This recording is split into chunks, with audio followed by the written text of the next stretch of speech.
Hello friends, welcome back to your study with smart friend. Diwali या ईद तो मनाई ही होगी, है ना। कितना मजेदार होता है ना। ये छुट्टियां बहुत मजेदार होती हैं। भारतीय ऐसे ही कई रंग बिरंगे तथा सुंदर त्योहार मनाते हैं और कई भाषाएं बोलते हैं। सभी देशों की तरह भारत में भी अच्छी और बुरी, सकारात्मक और नकारात्मक विशेषताओं का मिश्रण है।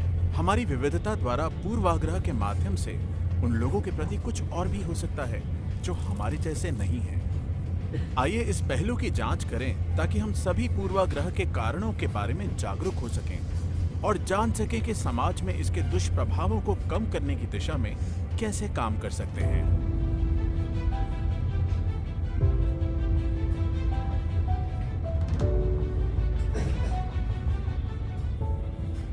हम कौन हैं? हमारा रहन सहन कैसा है?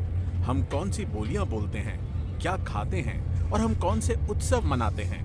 इसके लिए कौन से कारक जिम्मेदार हैं? इसके लिए दो कारक जिम्मेदार हैं, भूगोल और इतिहास। अर्थात जहां हम रहते हैं वो और इन स्थानों के ऐतिहासिक संदर्भ। आइए भारत की विविधतापूर्ण प्रकृति को समझते हैं। भारत में हर वर्ष 100 से अधिक त्योहार मनाए जाते हैं और सभी प्रमुख धर्मों का पालन किया जाता है। यहाँ मातृभाषा के रूप में बोली जाने वाली 1600 से अधिक भाषाएं हैं। भारत विविधता में एकता का सर्वश्रेष्ठ प्रतिनिधित्व करता है, लेकिन इस विविधता के साथ कुछ चुनौतियां भी जुड़ी हुई हैं। ये सत्य है कि विविधता समुदाय के बीच सामंजस्य बढ़ा सकती है, लेकिन हमेशा नहीं। लोग उन लोगों के बीच सहज और सुरक्षित महसूस करते हैं जो उनकी तरह दिखते, बोलते, कपड़े पहनते और सोचते हैं, और हमेशा अन्य संस्कृतियों, क्षेत्रों, भाषाओं और रंग रूप वाले लोगों के समूहों के साथ सहज नहीं होते हैं। ये असुविधा उन्हें नकारात्मक दृष्टिकोण और ऐसे लोगों के प्रति विश्वास का अभाव विकसित करती है। आइए इसके कुछ उदाहरण देखें। गांव के लोग शहर के लोगों को पैसों का शौकीन और आलसी मानते हैं, और शहर के रहने वाले ग्रामीणों को अज्ञानी और पिछड़ा समझते हैं। दोनों पक्ष एक दूसरे के प्रति पूर्वाग्रह रखते हैं, लेकिन इस पूर्वाग्रह शब्द का अर्थ क्या है? इस शब्द का अर्थ समझने के लिए आइए इस शब्द की विस्तार से जांच करें। सर्वप्रथम काले लोगों पर पूर्वाग्रह के बुरे प्रभाव को देखते हैं।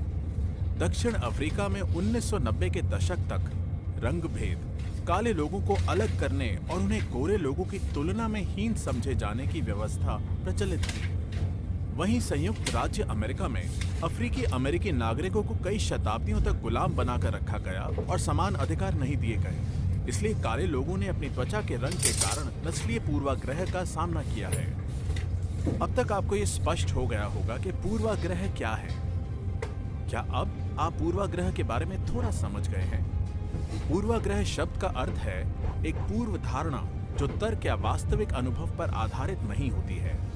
ये भेदभाव, घृणा या यहाँ तक कि युद्ध का कारण भी बन सकता है। आइए अब अंत में इसके दुष्प्रभावों की ओर बढ़ते हैं।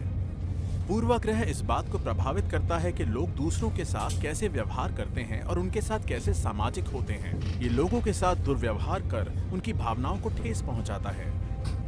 ये पूर्व निर्णय और व्यक्ति को एक व्यक्तिगत रूप में पहचानने में विफलता का कारण बनता है।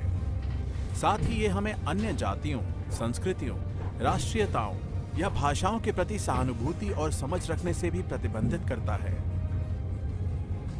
हम सभी, यहाँ तक कि अच्छे इरादे वाले लोग भी कभी कभी दूसरों के प्रति पूर्वाग्रह दिखाते हैं। क्या आप ऐसे समय के बारे में विचार कर सकते हैं जब आपने इस तरह से सोचा या कार्य किया जो पूर्वाग्रह दिखाता हो? यह हमारे अपने विचारों और धारणाओं की जांच करना है कि हम वास्तव में लोगों को देखते हैं कि वो कौन हैं, न कि हम जो सोचते हैं कि वो लोग हैं। Thanks for watching. Please comment और लाइक करें और चैनल को सब्सक्राइब करना ना भूलें। मिलते हैं वीडियो में।